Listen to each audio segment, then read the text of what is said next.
This is the PilotFish-Health console. It's the integrated development environment you'll use to build, test, maintain, and deploy all of your integration interfaces. For this video today, we'll be looking at the sample supply chain EDI workflow, doing some purchase order ingestion.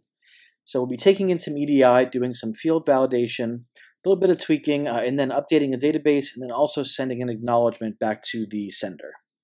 So let's get into it. So opening up our route here, you'll see our main route grid, and this is where you'll do the majority of the construction of your route. So this is where you'll define your source and target systems, you'll set up your validation, work in the mapper, all those sorts of things.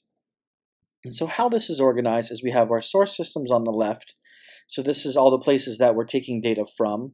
We have our target systems on the right. These are all the places that we're sending data to.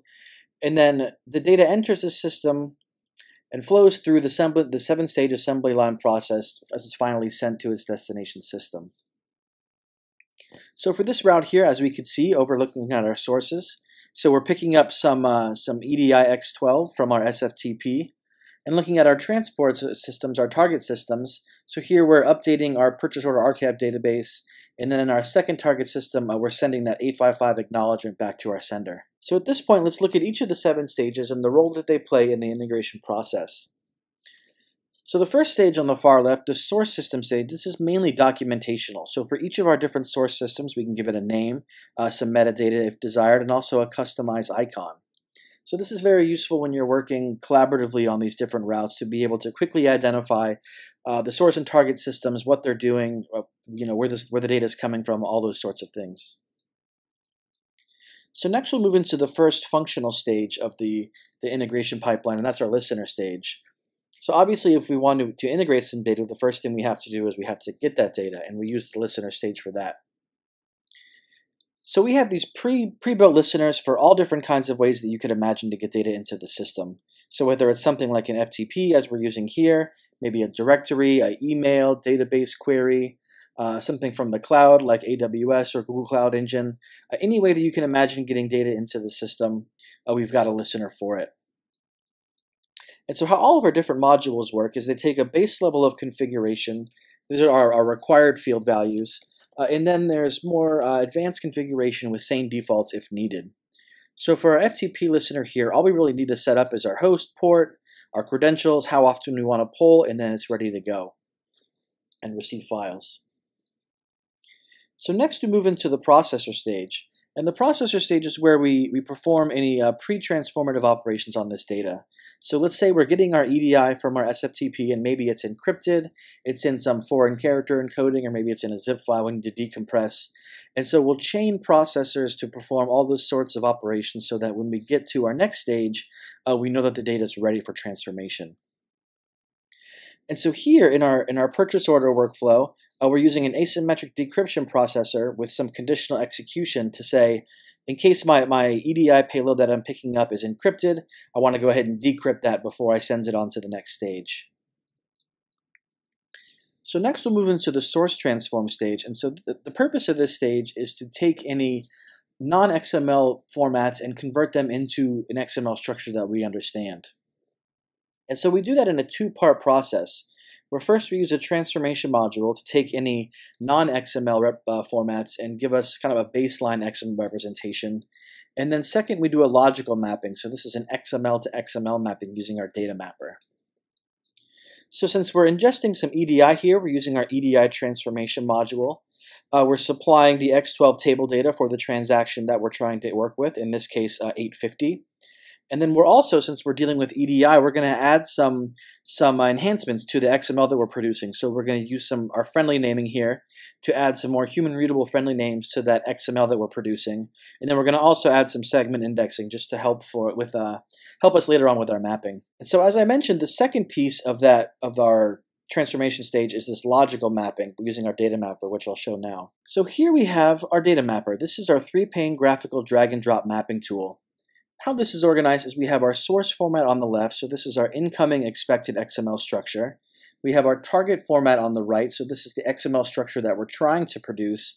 And then you drag and drop from the left and the right, and using the tool palettes at the top for more complicated operations to construct your mapping. So here, since we're taking in some EDI, We've got our EDI XML format here on the left, so you should recognize our loops here, our P01 CTT from that incoming 850. And then what we're doing in this mapping here is we're doing some field validation. So we're not changing the structure at all. We're just adding on to that structure if any of our validation rules aren't met.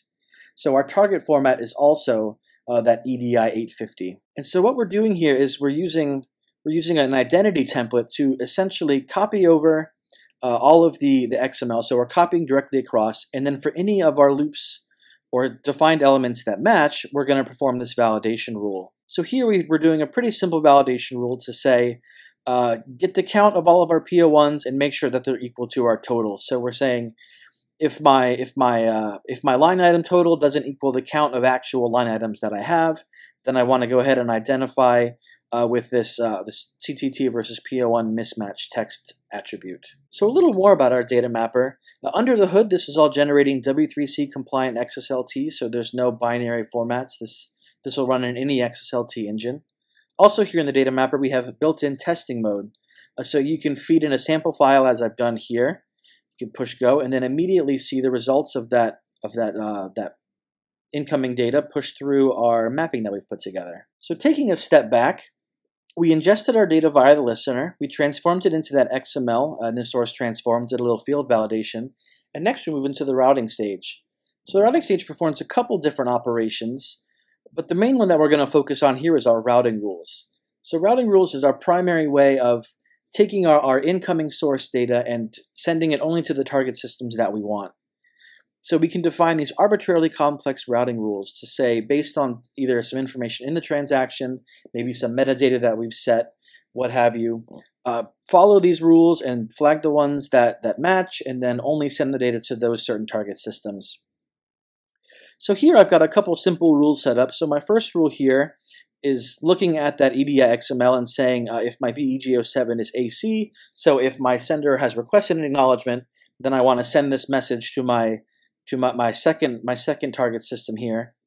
And otherwise, I just want to go ahead and, in all cases, send it on to the database transport. So we'll always be updating our database, but only if our sender wants an acknowledgement will we send the data onto this second target system. So moving into the target side, it operates basically the same as the source side, but in reverse. So first we're doing our target transform using a logical mapping here, and then we're using our transformation module to produce any non-XML formats. For instance, here looking at our second target system, since we're producing that 855 response, we're using our logical mapping to map into that 855 XML, and then we're using our EDI transformation module to actually produce that final EDI. So next, looking in the transport system, these operate analogous to the listener, where we're pushing data to a target system. So for instance here, since we're updating this purchase order archive database, we're using our database SQL transport to perform these database inserts. And then in our second target system, we're using our HTTP post transport to send our 855 response back to this target URL. And then our last stage over here, target system, this is identical to the source system, where we can give each of our target systems a name, an icon, and some metadata. So now that we've got all of our pieces in place, let's see this in action. Here in the console, we also have built-in testing mode. So this runs byte for byte identical to the EI platform, the headless runtime execution engine, so there's no compilation necessary to test your routes here. Here in the testing mode, you can start and stop your test from any stage. You can feed in alternate data and transaction attributes to test those crazy edge cases. And you can also save your testing configurations for easy replayability later. And so that's what I'll do here using this sample 850 file that I'm feeding in. So when I hit execute test, we'll see the data move left to right through the system, and we'll get green checks for any successes, and then we'll get red X's in the event that we have any failures on any stages. So here, as I said, looking at the data quickly, so here we're starting with just a basic single line item EDI 850. And then next we'll move into our EDI transformation stage. So this is that transformation module where we took that incoming EDI, transformed it into this XML structure. And here we can see the friendly names that I mentioned earlier, where each of our segments and elements has this really easy to understand, human readable friendly name attached to it. So next we move into our validation stage. And as we can see, all we really did was copy the data over. And then if any of our validation rules would have not been met, we would have had that extra element that we would inject into it. But since Since here our number total line items equals the number of purchase line items, we didn't break our validation, so there's no change here. Next, moving into the routing stage, so we can see that since our 850 message included that AC, we did end up sending to both of our target systems. So here, looking at our database target, so here we're using our XSLT to interact with, to produce some SQL XML. So this is an XML representation of database operations. So here we've taken that 850, we've transformed it into these two insert statements saying, I want to insert into this transaction table, and here's that my summary purchase order information. And then down here, my second insert, I'm going to insert into my order item table, and I'm going to use the identity from this first insert as a foreign key, and then here's some more information that I want to insert into my order item table. So looking at our second target system, here we're using XSLT to generate our 855 message, and then looking at the results of our EDI transformation. So here we see we've produced that EDI 855 message that's ready for sending. And so it looks like our transport here was successful, so our database operations worked, but it looks like we had a failure here on our post transport.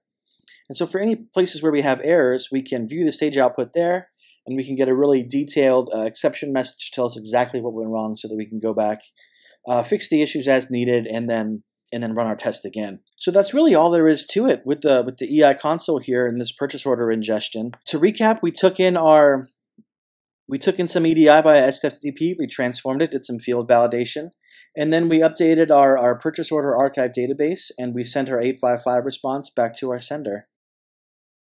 And it's really as simple as that. In just under 10 minutes, we were able to build, test, and deploy this purchase order ingestion interface using the PilotFish graphical automated assembly line process. Visit our website to download a free 90-day trial of the eiConsole and test it out for yourself. Thank you.